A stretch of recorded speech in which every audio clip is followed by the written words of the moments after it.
Alright, Carl Halayim La Yahweh Shemi Hawashai. Salakia for that. As usual, my phone ran out of space. But continuing where we left off. This is a video of the differences, okay? Or the contrast between what happened at the US Capitol building back in June, I believe, of 2020 with the Black Lives Matter protests for George Floyd, and yesterday, all right, January 6th or January 7th, okay, yeah, January 6th of 2021. Police are squabbling with protesters. Oh, there we go.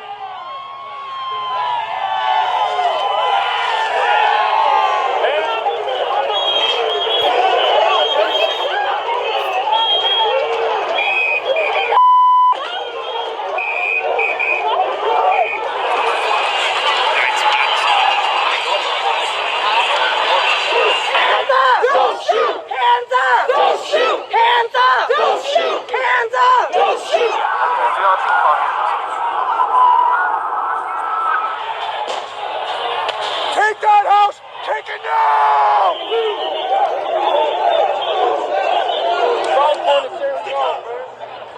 It seems like they're working on it together. Don't shoot!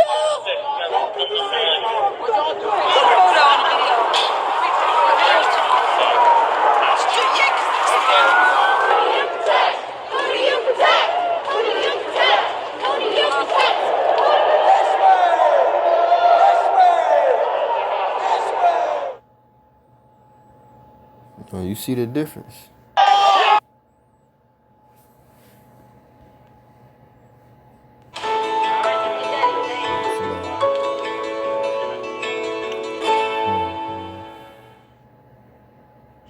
Let's get more reaction now to last night's events. Joining me from New Jersey is writer for Slate magazine, Ayman Ismail, who was at the Capitol building. Hello to you, Ayman. Whereabouts were you? And just describe for us what unfolded around you. Well, first of all, thank you so much for having me. I am still in shock. I had gotten home last night very, very late, so I'm sorry if I'm going to sound a little drowsy, but I had gone to the Ellipse Park at 9 a.m. yesterday morning to document the, Stop the Steal parade, march, whatever you want to call it. And I was there when Trump asked his supporters to go to the Capitol building and take their country back, right? So I followed them for the 20 blocks that it would take to get there. And it, for the most part, was weirdly calm. It felt like I was at Comic-Con, people dressed up as their favorite characters that they'd seen on TV. But obviously, as soon as we got to the Capitol building, that's when things started looking very, very grim. That's when I started seeing Trump supporters attacking journalists, bullying them. I saw them smashing windows, breaking into the Capitol building, shoving police officers, desecrating one of the most important buildings in the country. And quite frankly, as a reporter, you sort of just need to stay in the moment and be aware so you don't get hurt and make sure you're doing your job correctly. But in the back of my mind, I was in shock. I couldn't believe what I was seeing. And what about inside the building, Ayman? Inside the building was a mess. There were hundreds of protesters going in and out. There was some police presence, but for the most part, they were docile. They didn't respond to any of the violence. Yeah, they let it happen. As the clip, it's gonna be a part 1 and part 2, but earlier in this lesson, I showed a clip of them Edomites breaking through or trying to break through at the beginning in the U.S. Capitol building, and it was actually heavy police presence, but everybody was sitting around, taking it real lightly, as if what was going on wasn't going on. But nobody was acting on it. It wasn't no guns drawn. It was being taken very lightly. They didn't respond to anybody breaking anything. They tried to shut the doors, and I've reported on tons and tons and tons of protests all over the country and even outside the country, and I've never seen police so restrained. And if you ask me, that's what the story is here today. The police did not intervene. They were unprepared. Someone has to be held accountable. But, people were going in, going out, taking things, rummaging through things, breaking things at their own will. And the police, for the most part, stood by and watched. And this protest didn't come as a surprise. It had been long talked about. It was much planned. All week we've been hearing about protesters planning to descend on the Capitol. So how were the police so unprepared as you saw it? That's right. And the most ironic, if that's the right term in this situation, but the worst part about it is that you got these folks talking about they're gonna search for these people that attended this protest, this riot, and they're gonna arrest them with some heavy charges. Where was all of the arresting and the apprehending and where was all of that day? It should have been at least like 50 people arrested. Okay, even more than that. Why wait until everybody's gone? A lot of those people was from out of state. Why wait until everybody left to start investigating? One would think that they had the most sophisticated counterterrorism measures in play. People use, ISIS tweets, and what they say on social media networks is intel. But here we have Trump supporters making their plans to have a hostile takeover of the Capitol building public. They were very, very transparent about what they were planning. They were calling it the Second American Revolution. Yet the police were so ill prepared. They weren't even dressed in riot gear when the thousands of Trump supporters first descended on the Capitol building campus. It's astonishing. It blows my mind. I've covered Black Lives Matter protests here this summer, and police were already in riot gear, in some cases outnumbering the protesters. This was night and day, and I could only have my own suspicions as to why that was the case, but for the sake of trying to stay objective, I'll keep it to myself. From the way you describe it, that there were two very distinct halves. You've written about inside the building, those more interested in taking selfies with various props that they found inside, versus the very much more aggressive rioters. That's right. I would say the makeup of the protesters were honestly mostly cheerful. Like, they were happy to be there. They were celebrating. People were playing music on their loudspeakers. I'm pretty sure I was hearing the Immigrant Song by Led Zeppelin, which is a little ironic, but it's a good song. People were there to celebrate. People brought their children. There were children inside that building. It was, one of the interactions that I think that will stick with me is I talked to this teenager. He must have been 17, 18 years old, from Florida. And he described himself and the protesters there as peaceful. And I said, look in front of your eyes. What do you see? They're breaking the glass. They're kicking in the windows and jumping into the Capitol building. That's violence, right? He's like, yeah, I guess so, but it's not as bad as what Antifa does.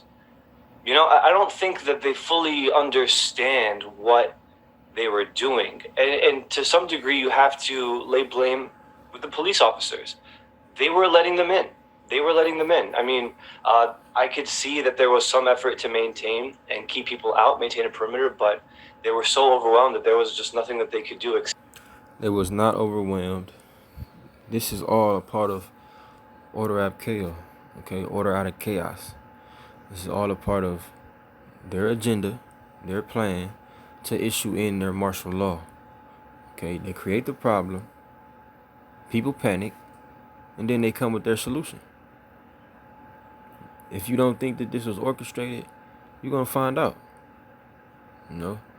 But this is all, a stepping stone to the next event, okay, to the next stage in their agenda. And who is they? I'm talking about the so-called elites, man. But all of these things were prophesied, man. This is the book of 2nd Esdras, chapter 9 and verse 1. He answered me then and said, Measure thou the time diligently in itself, and when thou seest part of the signs past, which I have told thee before, then shalt thou understand that it is this very same time wherein the highest will begin to visit the world which he made. Therefore, when there shall be seen earthquakes and uproars of the people in the world, then shalt thou well understand that the Most High spake of those things from the days that were before thee, even from the beginning. Okay, what did it just say? In the beginning, when I started this lesson, okay, Isaiah 42:9. Behold, the former things are come to pass, and new things do I declare before they spring forth. I tell you of them. All right, and the Heavenly Father definitely has His word has definitely came to pass. Okay, the word that He has put in the mouths of the prophets.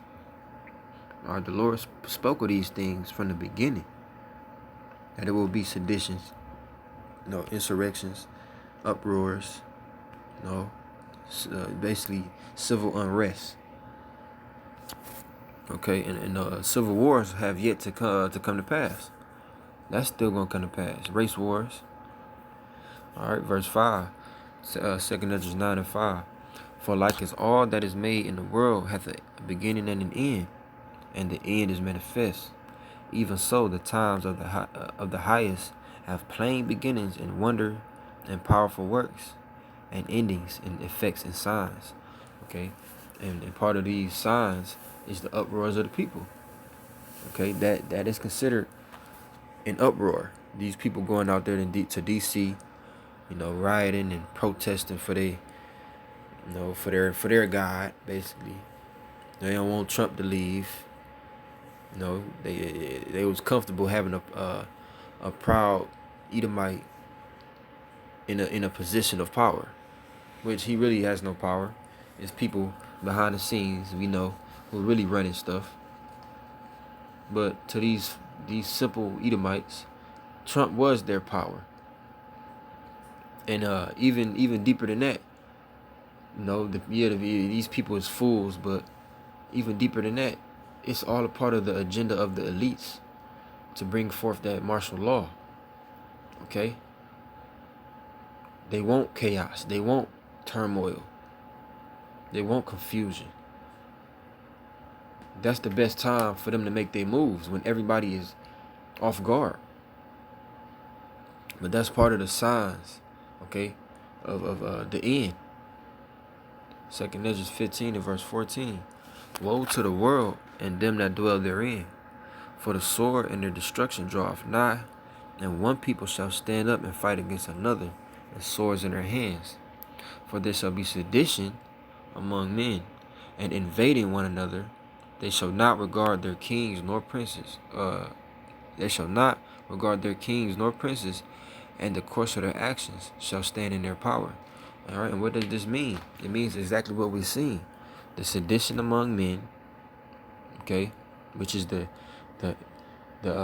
basically the provocation of rebelling against authority.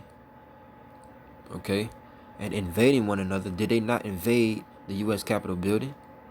All right, but it's going to be more. It's going to be more seditions in other ways as well. All right, but this is an example of that. All right, it says they shall not regard their kings nor princes.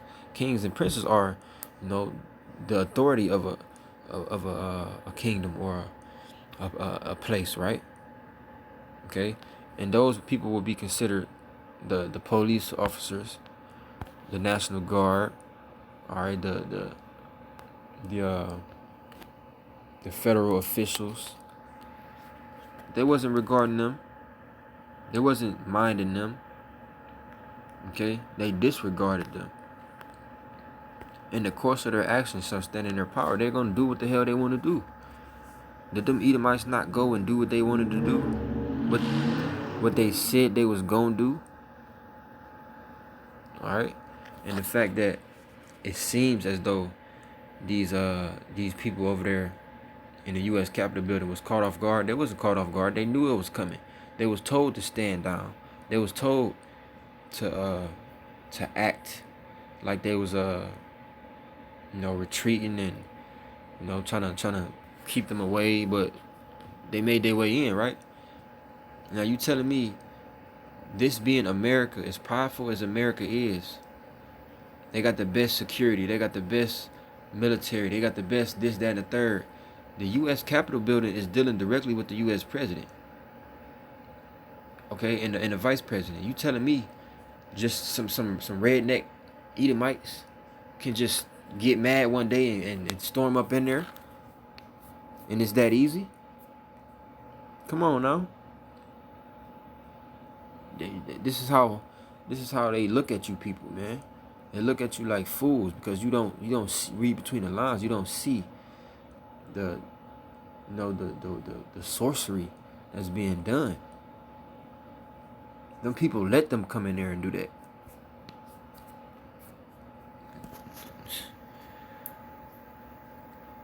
Verse 17, a man shall desire to go into a city and shall not be able. Eventually, America is going to be put on lockdown. And the martial law is going to be declared. Who knows, man? Trump just might do it, on his last day of being president.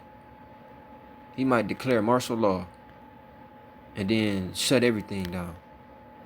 We don't know. But we're going to find out. And why is it that these Edomites can do that? And if Jake was to step foot, if they got too close, Jake can get on the stairs of the U.S. Capitol building and he can get shot. It might be a sniper on the roof or something. Or he'll get tackled by 10, 6'5" Edomite SWAT members and taken to jail. And they might beat him in the back of the van on the way to jail.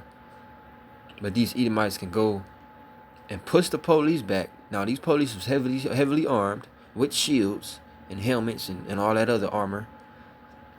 But you telling me these rednecks was allowed to push the police back and they just stood down? Well, okay. Why is that though? Psalms 73 and 5, Salaki.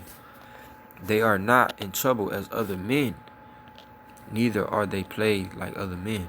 It's talking about Edom, man. Esau, Edom. They're not in trouble as other men, especially pertaining to the Israelite man. These Edomites is not in trouble as other men, because this is their kingdom. They get away with murder, literally. Deuteronomy 30 and verse 7. And Yahweh thy power will put all these curses upon thine enemies and on them that hate thee, which persecuted thee. Yeah, the tables is being turned, man. That's okay. You had Jake. Okay, even to this day, you got Jake, shooting each other down. But for a time, it was just Jake. But now you got these Edomites, bucking up against each other, coming against each other, being enemies of one another. All right, and that's only the beginning of it. All of these curses are beginning to be lifted off of Jake and put on these Edomites. But you got Jake still heavily cursed. Don't get me wrong, and very much so, still in darkness. But those curses are being put on Esau now. Okay, these Edomites, so-called white people.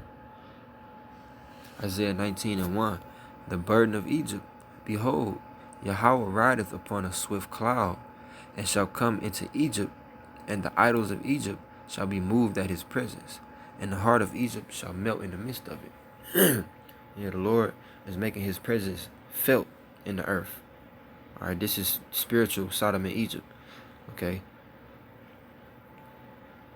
And the idols are these so-called mighty men of Babylon, man. All right, they feel in the presence of the Lord. Verse 2, and I will set the Egyptians against the Egyptians, and they shall fight every one against his brother, and every one against his neighbor, city against city, and kingdom against kingdom. Okay, and this is what's taking place. and it's going to intensify as the year goes on. It's going to be on a bigger scale. All right, right now this is within America. Eventually, it's going to be America and these other countries. For example, Russia. Okay, but right now, it's neighbor against neighbor and city against city. You know, these Edomites traveled out of town to go down there to DC, because they don't want Trump to get out of office. That's part of the seditions among men. All right, one people standing to fight against another, right?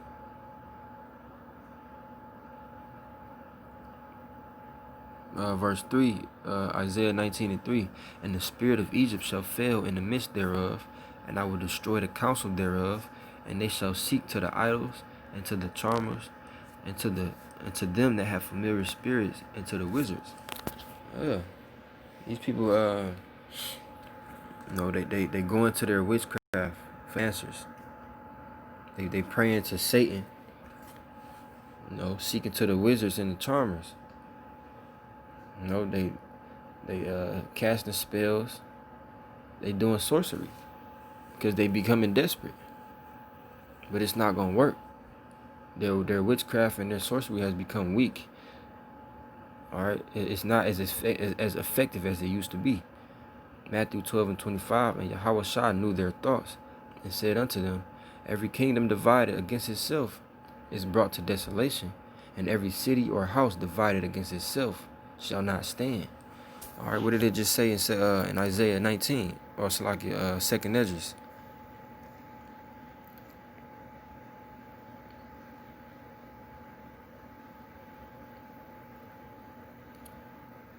It said, verse 15, for the sword and their destruction draweth nigh, and one people shall stand up and fight against another, swords in their hands. Okay, likewise in Isaiah 19, all right, verse 2, and I will set the Egyptians against the Egyptians, and they shall fight every one against his brother, and every one against his neighbor, city against city, and kingdom against kingdom. Okay, and why is the spirit of Egypt failing in the midst? All right, because it is divided against itself. All right, this kingdom, Babylon the Great, is divided against itself, and we've seen a glimpse of that yesterday.